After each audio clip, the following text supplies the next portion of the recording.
Hello everyone, I believe you all are doing fine. Who I am? I am Ajay Kumar Chaudhary, a third year student of law at National Law University, Jodhpur. So in today's video, we are going to learn about how to approach the legal reasoning section.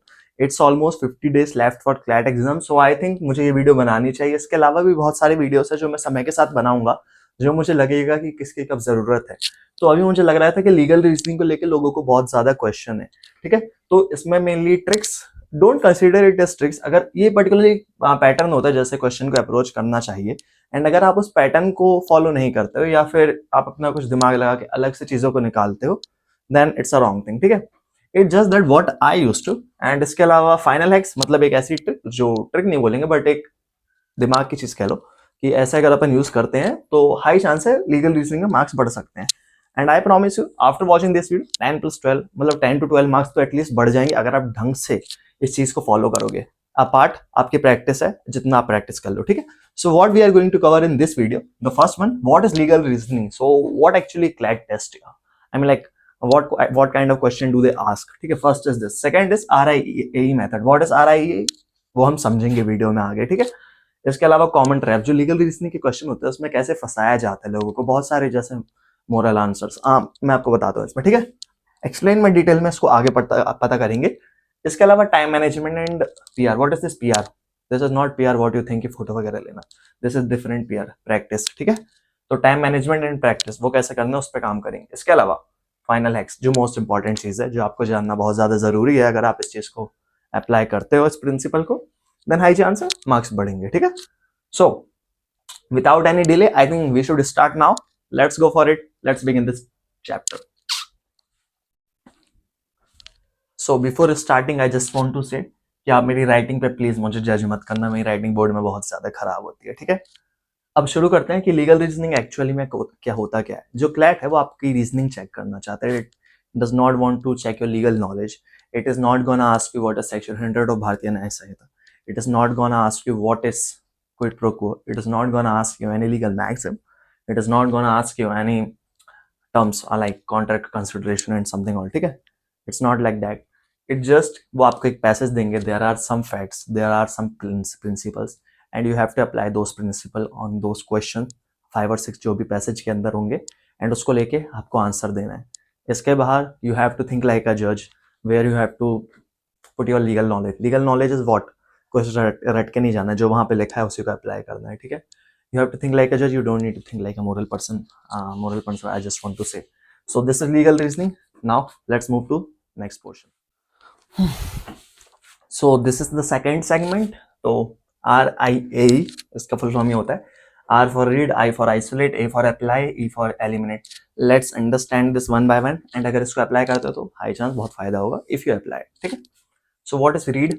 read में आपको क्या करना रहता है, when you are reading a passage, make sure passage will be consist of facts and principles. Maybe it will give you one factual scenario and on the basis of this उसने कुछ principle apply किया हो, तो आप इनको अलग अलग करके पढ़िएगा. हो सकता है कि बहुत से बच्चे उसको ब्लर कर देते हैं या फिर उसके बाद दिक्कत आती है. So make sure facts and principles को अलग अलग पढ़ना है. ठीक है, सेकेंडली आइसोलेट. अब आइसोलेट अपन को क्या करना है, मैंने यहाँ पे वर्ड्स लिख के रखा है. What kind of words, suppose कोई पैसेज है तो वो नेग्लिजेंस पे. सो नेग्लिजेंस में बहुत सारी चीज़ें उसकी होती हैं, उसके नेग्लिजेंस के कुछ इंग्रेडिएंट्स होते हैं, तो वो लिखा होगा. नेग्लिजेंस का इंटेंशन हो सकता है, ड्यूटी ऑफ केयर हो सकता है, एंड ऐसी सब चीज़ें. ठीक है, सो मेक श्योर उन वर्ड्स को आइसोलेट करना, उनको थोड़ा ढंग से उन पर दिमाग लगा के पढ़ना. सेकेंडली मतलब थर्ड वाले पाएंगे A for apply. What do you need to apply. तो यार एप्लीकेशन क्या करना है, एप्लीकेशन करना है जो प्रिंसिपल दिया हुआ है. अगेन अगर आप उस प्रिंसिपल को अप्लाई कर रहे हैं तब तो ठीक है. मैं आपको एक बात बता देता हूँ, जो क्वेश्चन है वहां पे वो कॉन्स्टिट्यूशन अपने आप में. ठीक है, मतलब जो उसमें लिखा है वो आपको अप्लाई करना है. डजंट मैटर वो वियर्ड हो सकता है, डजंट मैटर वो रॉन्ग हो सकता है. जस्ट मेक श्योर एप्लीकेशन होना चाहिए. जो चीज लिखी गई अपने दिमाग से कुछ मत लगाइएगा. ठीक है, fourth one is E for eliminate. क्या एलिमिनेट करना है, so there will be some kind of options जो बहुत ज्यादा इमोशनली अटैकिंग होंगे, मतलब ये सही होना चाहिए, क्यों नहीं हो रहा है. Suppose there will be question related to some trafficking. अब उस पर कोई क्वेश्चन इमोशनली राइट है, but at the same point you are not going to check your emotional aspects there. Okay, you are going to check actually the legal reasoning or the legal knowledge that needs to be applied there. ठीक है, तो इन चीज़ों को पहले अलग कर देना. इसके अलावा क्या चीज़ एलिमिनेट करनी चाहिए, मेक श्योर कंसिस्टेंसी बना के रखना. अगर कोई चीज़ मतलब जैसे कोई प्रिंसिपल है फॉलो हो रहा है, तो जैसे वो पैसेज में फॉलो हुआ था तो वो क्वेश्चन में भी फॉलो हो, ठीक है। अपने हिसाब से कुछ भी ऐड करने की जरूरत नहीं है। This is RIAE. Let's move to next segment. Okay, so here is the third segment. What are the common traps? Traps मतलब क्लैट को तो मजा आती है आपके साथ खेलने में, ठीक है। दिमाग की ऐसी तैसी कर देता है कभी कभी, को जो भी हो, we have to understand. So the first trap is moral won't be equal to legal. तो कोई चीज अगर लीगली सही है, इट डजंट मीन कि वो मोरली भी सही हो, ठीक है। या कोई चीज मोरली सही है, इट डजंट मीन वो लीगली भी सही हो सकती है बट नहीं भी हो सकती है. Here apply the principle of real and nominal. So real is मतलब जो चीज दिख रही है वही है, ठीक है. Nominal is ought to be मतलब अपना खुद का दिमाग लगा के मोरल आंसर देना कि ये होना चाहिए था बट इट इज नॉट, ठीक है. संभल के रहना. सेकंड वाला, सेकंड पर्सन ट्विस्टेड. सो इसको थोड़ा समझना दिक्कत होती है बट आप उसको समझो. देखो कुछ क्वेश्चन ऐसे होंगे जहां पे आपको लगेगा कि after reading some point you think कि फर्स्ट पर्सन लायबल है, ठीक है. वाइल जब आंसर एंड तक आएगा, एंड तक आप रीड करोगे तो पता चलेगा सेकंड पर्सन रूल लग रहा है, मतलब सेकंड पर्सन लायबल है. Suppose there is a case of negligence. एक इंसान गाड़ी चला रहा है, ठीक है. एक इंसान सामने से गाड़ी चला रहा है, किसकी गलती होगी? जो रॉन्ग साइड से चला रहा है. एट द सेम पॉइंट हमको लग रहा है जो पहला वाला इंसान है वो स्पीड 90 पे चला रहा है, सामने से कोई गाड़ी आ रही है 70 पे लेकिन वो रॉन्ग साइड से आ रहा है. एक्सीडेंट होता है, स्पीड लिमिट 100 थी. आप सोचोगे कि 90 वाला तेज था. ना ब्रो, जो सेकंड वाला है वो गलत है. तो कई बार ये होता है कि हम सोचते हैं कि फर्स्ट वाला इंसान गलत है लेकिन बाद में सेकंड वाला इंसान गलत होता है. These are known as twisted facts, ठीक है. सेकंड वाला. सो इसके अलावा ये वाला थर्ड ट्रैप जो होता है वो तो मल्टीपल प्रिंसिपल का. So just one thing, there may be 2 or 3 principles in a same passage, so you need to apply them separately in the sense अगर फैक्ट्स में वो एक साथ अप्लाई हो रहे हैं, जैसे आपने पहला प्रिंसिपल अप्लाई किया उसके बाद सेकंड प्रिंसिपल भी साथ में अप्लाई हो रहा है, देन तो इट्स वेल एंड गुड. लेकिन अगर कहीं एक ही प्रिंसिपल लग रहा है तो गो विथ इट, ठीक है. क्योंकि अगर लेकिन ऑप्शन चेक कर लेना, अगर दो लग रहे हैं तो दोनों सही है. सो डू चेक, क्योंकि फर्स्ट प्रिंसिपल भी फॉलोड बाय सेकंड वन, ठीक है. फोर्थ वाला एक्सट्रीम वर्ड्स. ये तो यार मतलब बहुत इजी होता है. आई थिंक इसमें आपको ज्यादा सोचने की जरूरत नहीं है. कोई ऑप्शन दे रहा है, if this person can not commit this crime, this person is always wrong, and other things never, always, every time, ठीक है. Do these things. कि एक्सट्रीम वर्ड्स आ रहे हैं तब तो वो काटने लायक चीज है, लेकिन अगर पैसेज में लिखा हुआ है तब तो काटने लायक नहीं है, ठीक है. सो रीड पैसेज फर्स्ट, ठीक है. These are the common trap that CLAT used to. इसके अलावा कुछ और आपको लगता है आपने अभी तक अगर कुछ एनालाइज किया अपने मॉक्स के जरिए तो do comment below. And let's move to next segment. So this is next segment, time management plus practice. What you need to understand here. देखो सुनो और समझो. Attention, listen. ये टाइम मैनेजमेंट प्रैक्टिस में क्या होता है. सो अगर मेरे को नहीं पता हाउ मेनी क्वेश्चंस आते हैं, I think 28 in legal reasoning में 20 क्वेश्चंस है total. So 120 questions equal to 120 minutes. Yes. तो उसमें से जो मैथ्स के क्वेश्चन होते हैं या तो बहुत जल्दी हो जाएंगे या थोड़ा सा टाइम ले लेंगे. जनरल नॉलेज या फिर करंट अफेयर्स का जो क्वेश्चन होते हैं वो बहुत ज्यादा जल्दी होंगे. मतलब अगर 30 क्वेश्चन भी, it won't take 7 to 8 minutes more than that, ठीक है. इससे ज्यादा टाइम लेना भी नहीं चाहिए और वहां से अपने टाइम आता है. सो मेक श्योर 1 मिनट पर क्वेश्चन आपको स्पेंड करना है, इससे ज्यादा स्पेंड नहीं करना है. क्यों क्यों करना है? क्योंकि अपन स्किम करेंगे. We are not gonna read every word. अपन को हर वर्ड पढ़ने की जरूरत नहीं. We just need to understand कि एक्चुअली पैसेज में है क्या, ठीक है. इसके अलावा अगर अपन कभी कभी दिक्कत आती है, so just we are reverse engineer. तो क्या होता है उसमें कि अगर आपको पैसेज लंबा लग रहा है तो गो टू ऑप्शन फर्स्ट, ठीक है. क्योंकि हो सकता है पैसेज कभी कभी बहुत ज्यादा लंबे आ जाएं. Go to option first, read the options, read the question, then go to passage. It will work, क्योंकि आपको पता होगा what you are looking for, ठीक है. इसके अलावा राइट रॉन्ग, इसका मतलब ये होता है प्रैक्टिस के दौरान ही करना है, ठीक है. अपना जो हर गलत आंसर है उसको नोट करो. Why the answer was wrong, I mean आपने कुछ प्रिंसिपल में कुछ तो गलती करी होगी, कोई ट्रैप होगा, कोई रीजनिंग मिस्टेक होगी, कोई मोरल आंसर होगा. Okay, just right those things.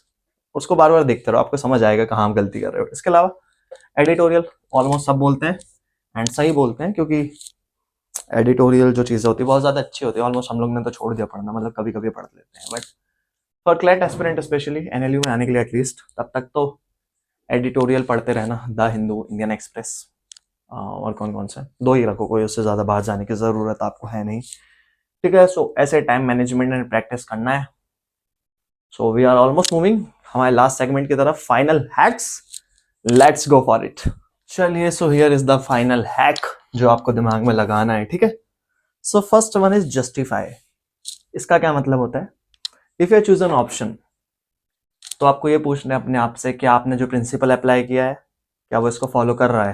अगर फॉलो कर रहा है, आधा बैटल आप वहां जीत गए हो, बहुत बढ़िया, ठीक है। Now move to second point. If you are confused between two options, so just apply the principle on both options and ask yourself while answering कि अगर मैं इस प्रिंसिपल को हल्का सा चेंज करता हूं अपनी तरफ से, तो क्या आंसर भी चेंज होगा? अगर आंसर चेंज होगा तो you are thinking on a right direction, और वो चीज या फिर वो आंसर सही होगा, ठीक है। Now third one, never switch first choice. अब मैंने यहाँ पे अनलेस भी लिखा है, तो कभी भी आपकी जो फर्स्ट चॉइस है, मतलब आपने किसी चीज को मार्क किया है, उसको बदलने की आपको जरूरत नहीं है, क्योंकि यहाँ पे क्लैट क्या करता है, यहाँ पे खाता है वो पॉइंट, मतलब यहाँ पे खाता है आपके मार्क्स, और यहाँ पे खाता है आपका वो time. So never switch your first choice unless you realize you have applied the wrong principle, ठीक है। अगर इस चीज को आपने दिमाग में लगा लिया ना, तब तो बस आप समझ जाइए आपने काम कर लिया है, ठीक है। और आई बिलीव वीडियो आपको हेल्पफुल लगी होगी, and if you find this helpful, guys, हर चीज एप्रिसिएशन से नहीं होती है, कभी कभी हमें सब्सक्राइब करना रहता है, शेयर करना पड़ता है, लाइक करना पड़ता है कमेंट को, बिकॉज बहुत ज्यादा मेहनत हो चुकी है, and I think I deserve थोड़ी सी respect on this grounds also. ऐसा तो मुझे अच्छा लगता है, आप लोग अप्रिशिएट करते हैं, मुझे तो बहुत ज्यादा अच्छा लगता है। Do comment, I would love to see. I always try to reply each comment, कुछ रह जाता है तो sorry, but I always try, ठीक है। So this is for this video, I believe if you like, तो मैंने तो बोल दिया। And apart if you found कि कोई सेक्शन में आपको कोई पर्टिकुलर टाइप के क्वेश्चन इशू कर रहे हैं, then do comment. I will try if I can make a video upon the same, because it's 16th October and NLU Jodhpur won't give you much time.